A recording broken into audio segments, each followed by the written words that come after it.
Mark Humphrey-Jenner is an Associate Professor of Finance at the University of New South Wales.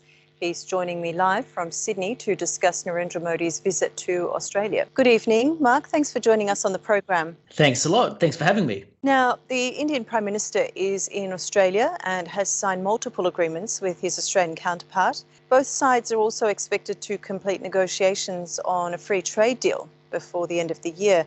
How are you analysing this visit in terms of finance and economic benefits? Certainly, the most recent visit has had some key outputs from it. Now, clearly, a free trade agreement would be great. A free trade agreement toward the end of 2023 appears to be at least what they're progressing toward. But at this meeting, they made some progress. So, for example, progress over things such as migration. So under this current plan that's being brought into place, Australia will provide places for up to 3,000 top graduates from India to come up for a 2-year work period without needing the sponsorship of an employer, which they would otherwise require. There are also some other perks associated with this, including their spouses being able to work on that work trip. And this trip would then give them a pathway to get temporary residency and then permanent residency. Now, that's just one of the overarching ways in which the two countries are trying to establish greater human capital linkages between the countries. And this has been broadly symptomatic of a lot of the things they were trying to achieve. Furthermore, they signaled a greater willingness and a desire to work together on things such as renewable energy, which has been both a driving force within some of the Adani Group companies, and this has been a major focus of India's energy program at the moment, and also what's going on in Australia. And this could be super beneficial, since around 81% of Australia's exports to India are reportedly coal, and around 40 or so percent of India's exports to Australia are in the refined petroleum sector.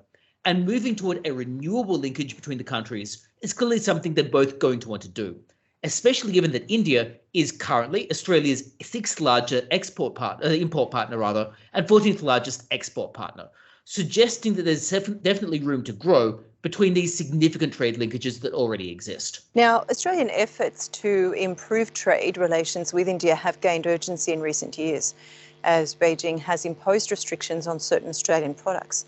Now, could you briefly tell us about these products, and do you believe that the quality differs when we move from China to India, and is this a safe bet for Australia?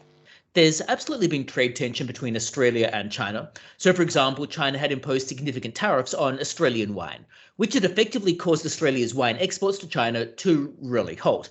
Australian wine exporters then needed to move to other locations within Asia, such as Vietnam or India. Furthermore, China had imposed various tariffs at various points in time on things such as Australian lumber. Now, some of those have been wound down a little bit over time. So, for example, the tariffs and restrictions on lumber have been wound back, which is a positive sign. However, when Australia is so wedded to one export partner, such as China, it does create some risks. Now, that's not to say Australia should neglect China, but certainly looking at various other places. So, for example, say we look at Australia's export complexity. What we can see here is that when it's related to India, around, like I said, 81% of Australia's exports to India are in the form of coal. However, if we're looking at Australia's overall exports, it's actually significantly different. Around 34 to 35% are coming from iron ore, and it's a much more diversified set.